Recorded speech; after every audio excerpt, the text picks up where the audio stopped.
Dear friends, put down your gadgets, turn away from your computers, get out your scissors, paper, and glue, because it's time for a paper adventure.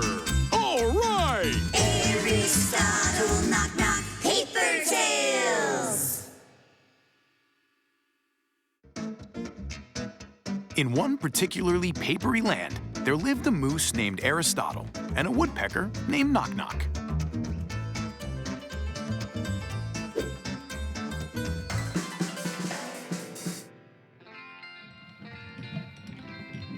One fine summer morning, Aristotle and Knock Knock sat down to drink some fresh, paperlicious tea. Ari, what's in the newspapers? How's the weather? How's the weather? It says that the weather will be calm but unpredictable, and beyond that, a southwest wind is expected. A southwest wind is expected? Do we expect a southwest wind? One more cup of tea. That's what we need. Well, thank you, Knock. Not at all, Ari. Not at all indeed. May I ask you, where's my tea? Ari, for the last 3 seconds, I keep asking myself the same question. It looks like your cup has just vanished into thin air. Aristotle and Knock Knock did not understand what was happening. 2 cups of perfect paperlicious tea had disappeared literally before their very eyes. And the kettle! It's gone too! Who could have taken away 2 cups of tea? And the tea kettle. Knock Knock, be so kind as to remind me. What did I read about this southwest wind? That it's being expected! Ouch! The southwest wind! Yes, that was the southwest wind. It was mellow, but playful, and windy a bit. Well, it was a wind, as a matter of fact. The southwest wind. I am sorry. I hate troubling you, but you're carrying away my favorite chair. And then, the southwest wind let go of the chair, but caught hold of the tea table. Apparently, all southwests are like that. Once they've arrived, they just have to take something with them. I'm sorry, but without a table, tea drinking is simply not possible. It seems that the southwest winds got out of tune. It gave back the cups that it had carried away before, then sat on the ground and became sad. And when the southwest winds become sad, they always sigh. Ari, do you by chance have any ideas? My dear friend, I think it's time to think paperfully.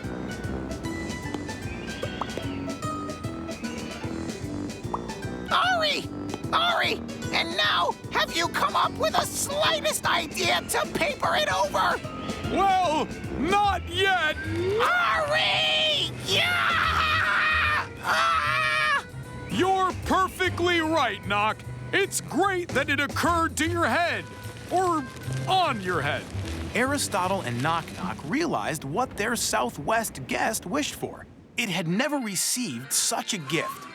You know, this southwest wind was very young, and all young winds want toys.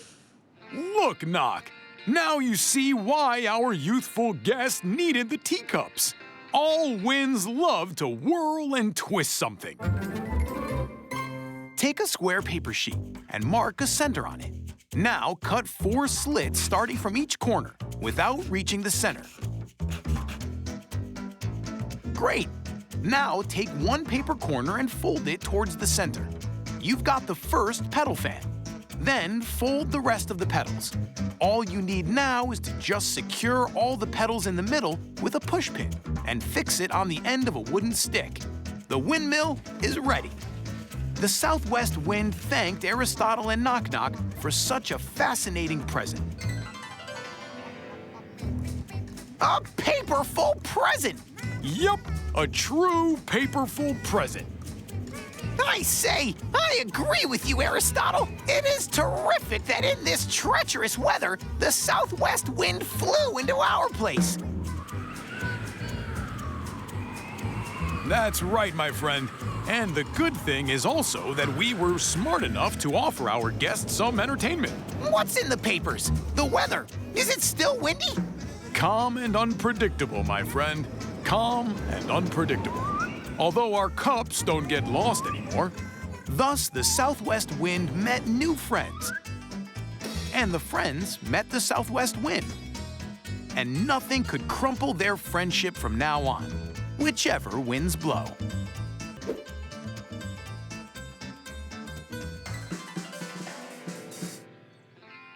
One day, Aristotle and Knock Knock looked into their paper calendar and were amused to see that the spring had come. Just look, Ari! It's springtime outdoors! Uh-huh. Springtime, the season when first paper flowers burst into bloom. And birds are coming home from their paper-away travels. Yup, Ari! Spring is the most paper-esque time of the year! And on top of that, Knock, baby birds hatch in the spring. Woo! It means that soon, Kay the Jay's baby birds will hatch too! Of course, Knock, because Kay the Jay is a bird. We must definitely wish her nestlings a happy birthday. Aristotle and Knock Knock were true gentlemen and never came to visit anybody without presents. What do you think, Ari? Have Kay the Jay's babies come out already? Well, I don't know, Knock. Maybe they have, but maybe they haven't. Well, that's not paperful, Ari. You must know such things for sure. I fully agree with you, Knock. This is important because you have to be on time when someone's having a birthday.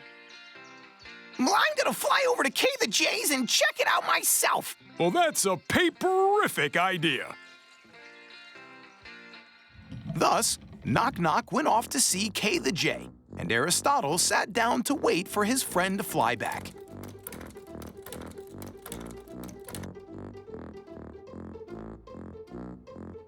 It took a good while to have him come back, when at last, Knock Knock returned home.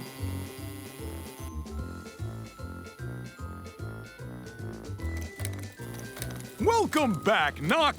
So, how is Kay the Jay? Have any nestlings appeared in her nest? Hi there, Ari. Kay the Jay is there seated on the eggs, waiting for when baby birds will pop up. But none of them did so far.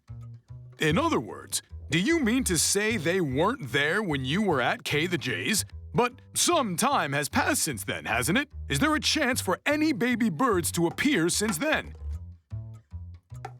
I believe that there is a chance. I'll go find out. And again, Knock set off to take a look at Kay the Jay and her nest.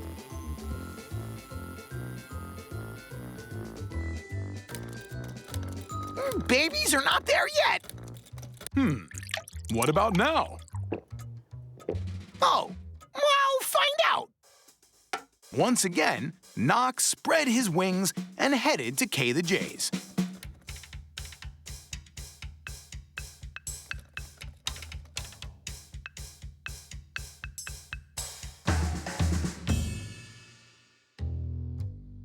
Ari! Nestlings have not hatched yet. Let me take some rest, and I'll fly back to Kay the Jay's, and then be back home to fly to her place one more time. Then I'll get back to you. I'm gonna move around, round and round until my paper wings are all torn apart from all this paper chase. Save your paper wings, Knock. I'll help you out. How are you gonna help me out, Ari? Since when can paper mooses fly? Well, paper mooses do not fly, but they can think in a very paperful way. Then what's this that paper mooses can come up with, huh? Something really paperish. Like a real telephone made entirely out of paper. Let's pick up 2 paper cups and join their bottoms together with a thread. Now, if you spread the cups apart far enough so that the thread between them becomes tensioned, you can talk through the cups, and the sound will be carried over along the stretched thread, the same way as in a natural telephone. Hooray! That all folded up nicely, don't you think? As soon as Kay the Jay's baby birds popped up from their eggshells, Knock sent a word to Ari about that right away through the phone. The friends did not wait to wish the little chicks happy birthday and gave them their presents. Kay the Jay was overwhelmingly happy. In one particularly papery land, there lived a moose named Aristotle and a woodpecker named Knock Knock. One day, Aristotle and Knock Knock went fishing in the river, and wow, was it their lucky day. The fish were biting like a charm. Once they'd caught enough fish, Aristotle and Knock Knock headed back home. They walked cheerfully through the folded forest. Or, actually, only Aristotle walked. Knock Knock flew along beside him because Knock Knock is a woodpecker, and woodpeckers fly better than walk. Suddenly, the friends stopped because on their way they saw an adorable little bunny rabbit playing a drum solo on a tree stump. Look, Ari! What a sweet little rabbit! Maybe it's lost and hungry. Oh, let's feed it. No, Doc. Rabbits don't eat fish. Well, that just sounds crazy to me. So what do they eat then? Well, rabbits love carrots and cabbage and stuff like that. Well, let's take it home with us. It can be our paper pet, and we'll feed it with carrots and cabbage. Well, that's a paperific idea. It should be noted that in this very papery land, the word paperific means very, very good. And when somebody says a paperific idea in paper language, there's no doubt that it just can't be any better. The friends brought the bunny home and gave it a carrot. Then they hung their fish up to dry and folded themselves up in their paper beds to catch some Z's. A paperist disaster! Ari, someone's stolen our catch in the night! Indeed, almost half of the fish they'd caught were gone. It's perfectly clear that someone sneaked into our kitchen and snatched our fish. Clear? No, I think it was quite a dirty trick. Well, wait a minute, Doc. Is there anything else missing? No, just our fish. What about the bunny? Did you see any fish thieves? Well, I guess this rabbit feet stamping should mean I saw no one. Yet someone did steal our fish. I must think this through paperfully. But this is a paper strophe. We have to do something. Now, whenever Aristotle tries to figure something out, he plays something on his double bass.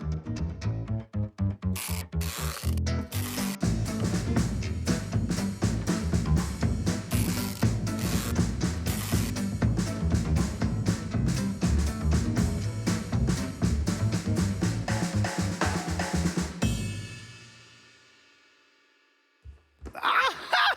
I got it! The trap is set! I can't wait to tell Ari! I caught you in my tapey web, villain! Hey, Ari, where are the thieves? Sorry, Ari. I just planned to catch the thieves. Oh, what a mistape! I know what happened to our fish. See, I put this box over our rabbit and leave some fish inside. What do you think is in the box now, Knock? I say it's the bunny and the fish. Aristotle pulled off the box, but instead of the adorable bunny or the fish, there was a pink cat. That cat ate our bunny? Aristotle did the box trick again, and the cat was replaced by the same old pink rabbit. I'm so confused.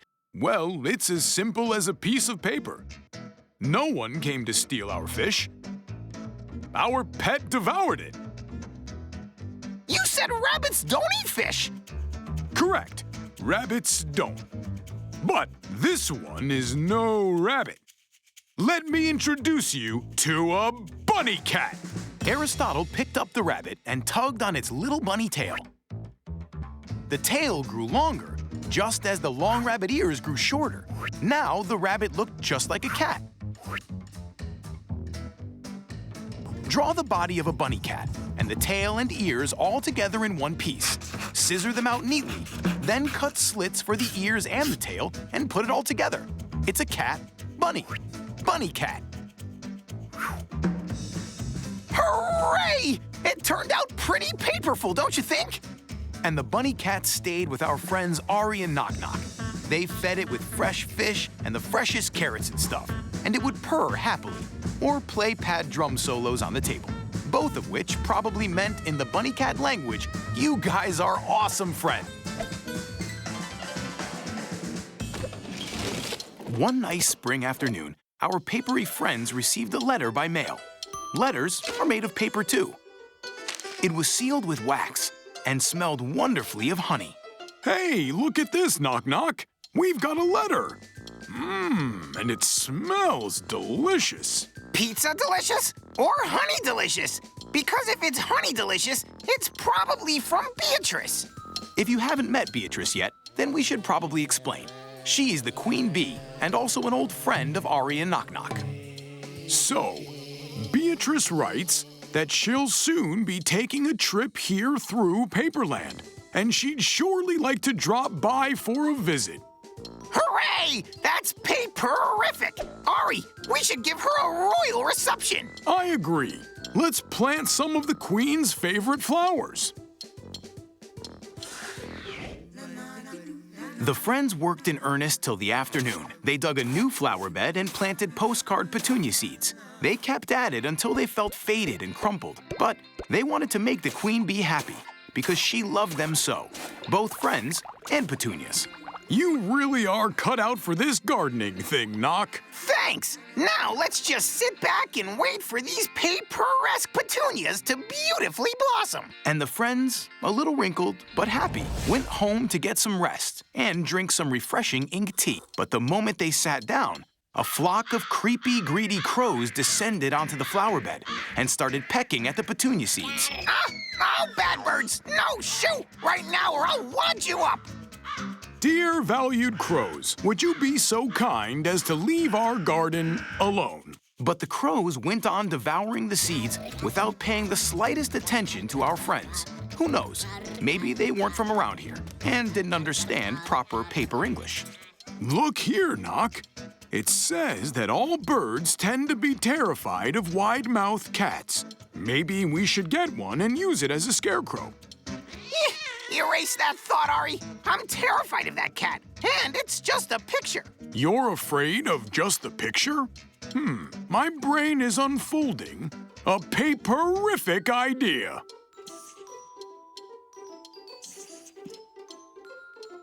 So the friends took out a piece of paper, and on it they drew a huge ginger cat. As soon as the crows saw the cat, they flapped off to the nearby trees. Hooray! It works! Knock! We did it! Now our petunias can grow in peace.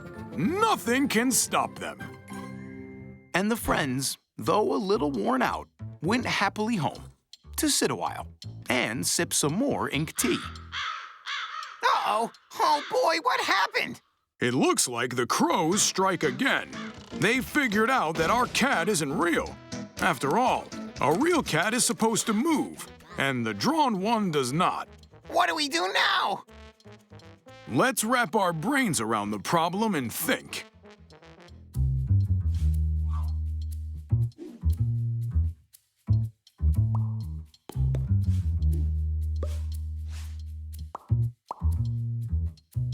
Knock!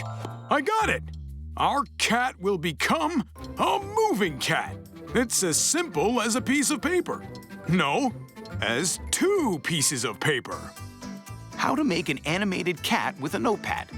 Take a notepad and on the first page, draw a picture of a cat with one raised paw. On the next page, draw the same cat, but with the other paw raised. Next, roll the first page up around a pencil. Now quickly move the pencil up and down to make the cat stamp its paws.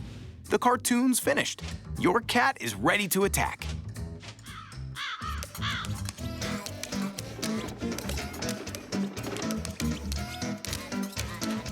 The friends have drawn a terrifying moving cat to protect their garden. The greedy crows scattered away at once, allowing the petunias, whose sweet smell the queen bee Beatrice loved so much, to blossom in the flower bed. So this story also unfolded very paperfully.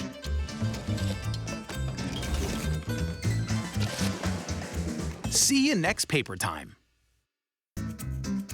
In one particularly papery land, there lived a moose named Aristotle and a woodpecker named Knock Knock.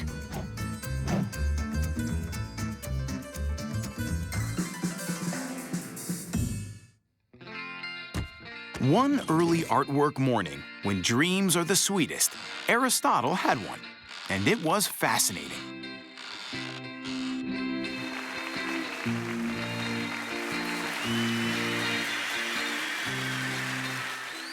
Sadly enough, this dream was suddenly chased away by strange and paper-tearing sounds, just when it became most interesting.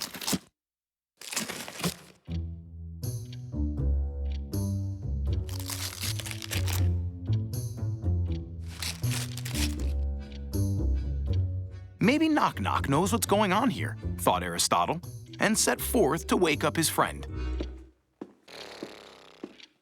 Knock! Hey, Knock! Wake up! Something preposterous is happening over there. We've got to find out who's making these sounds and what exactly he's doing to sound like that. So the friends set off to do some scouting. What do you think, Ari? This sound maker, is he big? It's highly likely. And it has big teeth? Most probably, yes. Uh-oh, and claws like these? It's not a paper tiger, that's for sure. Here we go. They neatly spread the shrubs and saw, well, they saw something not quite big and not toothy at all. And on top of it, carrying not a bit of claws. Is this a slug? Excuse me, Mr. Slug. I hate to distract you, but this vegetable garden is ours. Instead of saying anything, the pink intruder burst into desperate sobs. The guest was very upset that it was called a slug. It had always identified itself as a snail that had accidentally left its shell. And when it tried to return, it turned out that its shell was somehow lost. After this tragedy, the snail wouldn't dare ask its friends for help, with indecent appearance like that. Thus, only comfort eating could ease its sufferings, and a fresh postcard cabbage leaf fit for that perfectly. A leaf? The whole pack of leaves is already missing. My friend, I feel like we should paperfully talk over what's going on here. What is there to talk about? We should stop him. Or her, or them right away. And the friends put their minds into a problem: how to save their harvest and not to hurt the oversensitive snail. Soon, they came up with a plan. We've got it folded up pretty nicely. Hooray! Like they say, both the snails have eaten much. And the cabbages are untouched.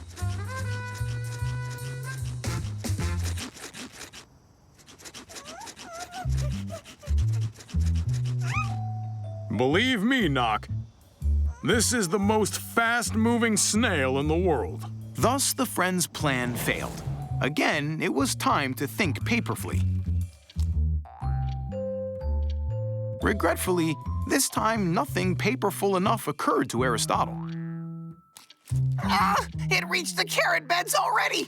Holy papers! Just why should I let this happen in my own private home? What did you say? In your own private home? I know what we need to do!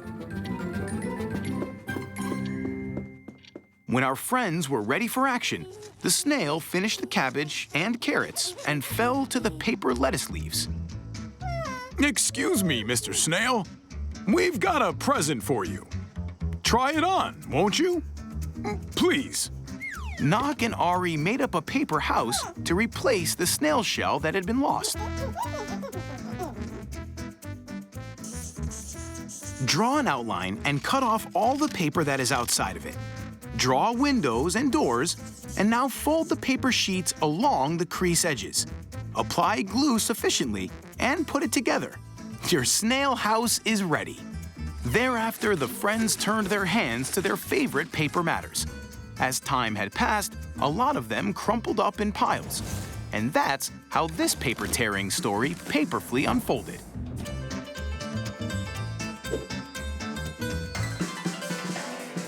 One day, our friends were up to watch some TV because it was the day when the winner of the paperback inventors competition was to be announced. And you should know that Aristotle and Knock Knock had been trying out for this competition as well and waited for the results with impatience. Look, Ari, what a fascinating paper-esque sea. Oh, seems that I'm getting to be seasick. Nope, Knock. These are not sea waves. It's simply our TV set doesn't feel like catching the TV signal. Catching? But has the TV set got a fishing pole? No, Knock. The signal gets caught by this antenna.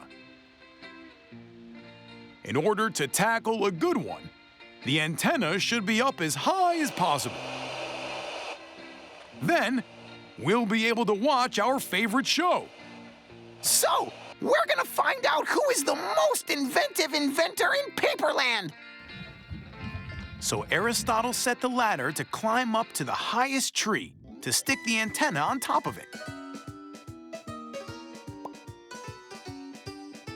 Hey, Knock! How's it going now? It works, huh? No, Ari, still only C on the screen. And me having flippy floppies. Uh-oh. And now? Nope. What about now? And now? Still nope. Oh, hooray, it works. Ari, go down, come on. The show's about to start. Oh boy! Oh boy! Ari, are you all right? Ari? Knock flew up to the treetop and saw that Aristotle looked very strange. Ari? Uh-oh, what happened? I'm afraid. But of who? Where is that monster? I'm gonna let him have it. Nobody can frighten my friends. No, Knock! I'm afraid of heights! It turned out that Aristotle got so carried away that he forgot all about his height issues and remembered only when he got all the way to the treetop. How can you be afraid of heights? Heights have no teeth and no claws. You better get down, my friend. No, Knock! I can't! Leave me alone here and go down on your own! True paper woodpeckers don't leave their friends behind. Come on, Ari, think something up. You'll find the way out if you think paperfully. But Ari was too shaken with fear to think paperfully, so Knock had to do the thinking on his own.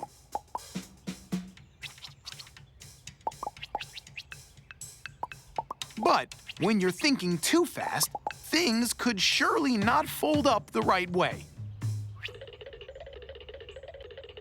But why can't you fly like a bird? Just because I'm a paper moose. Not even half a bird. Though I guess it doesn't necessarily mean I cannot fly. Wow! I guess I got it! Knock! Quick! Go get my toolbox here! We're gonna build up a paper chute! How to make a parachute for a paper moose. Take a piece of paper and fold the upper corner diagonally. Then tear away the bottom section. Fold it in half, and then poke holes in each of the corners. Well done! Now pass a piece of string through each corner and fold towards the center. Amazing! Now your parachute is ready. A paper chute? Oh, wow! This is a paperific idea! Hooray! You're saved, Ari! You're at the height of your brilliance! The friends sat down in front of the TV, and the host announced the contest winners. The most inventive inventors became Aristotle and Knock Knock. They got paper-whelmingly happy with that, and decided that the next time, they would send to the contest their handmade paper chute to become winners again.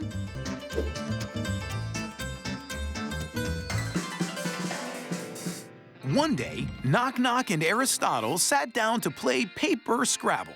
Look here, Knock. I've made up the word park, which means I've won again. What? Again? No, Ari, that's not fair. There's no such word. You're off the mark, Knock. park is a special place where trees grow. Not all higgly-piggly, but the way it's supposed to be. Supposed by whom? By the trees?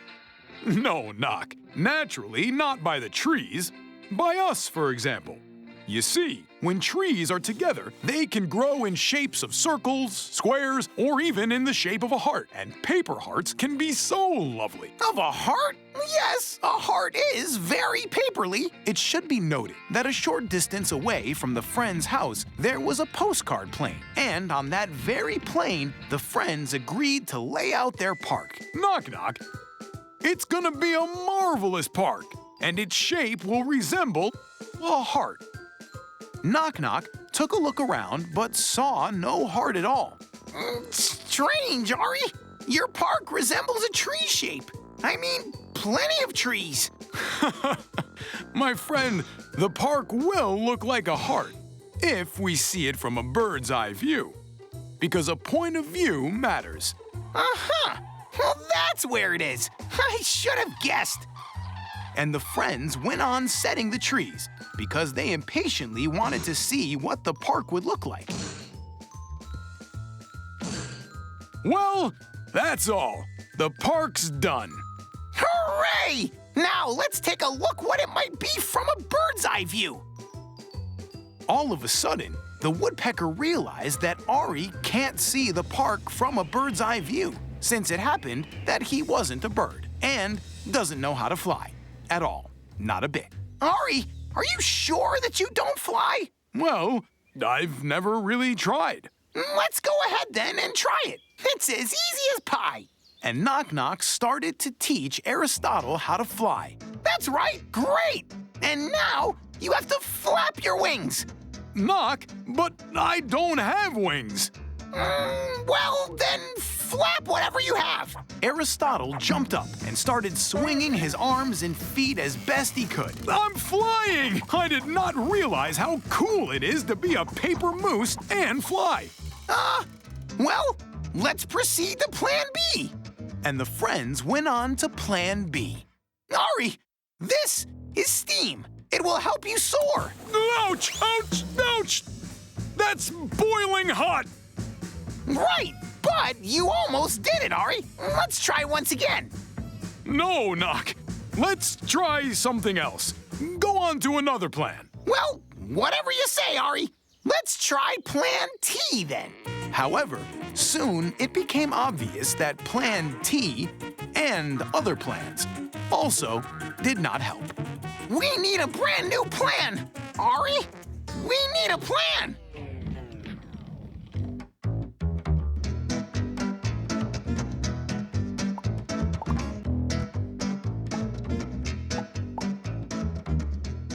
Bingo! We need not just a simple plan. We need an airplane. Hooray! Airplane! Oh, how paperful! Fold a paper sheet in half. Then bend the corners towards the center. Now, bend the upper part and fold the corners once again. Fold the sheet in half and unbend the wings. And now, your airplane is ready. Oh, paper-ficient! Now, we can see our park from a bird's eye view. Yes. And not only a bird's eye view, my dear friend. It would make any bird jealous, because we're on the toppest top. Aristotle the moose and Knock Knock the woodpecker were enjoying the flight, so this story also unfolded very paperfully, because it turned out that everybody who has imagination can fly, and you don't have to be a bird for that. Although, well, you can be a bird. No one's gonna blame you for that. See you next paper time.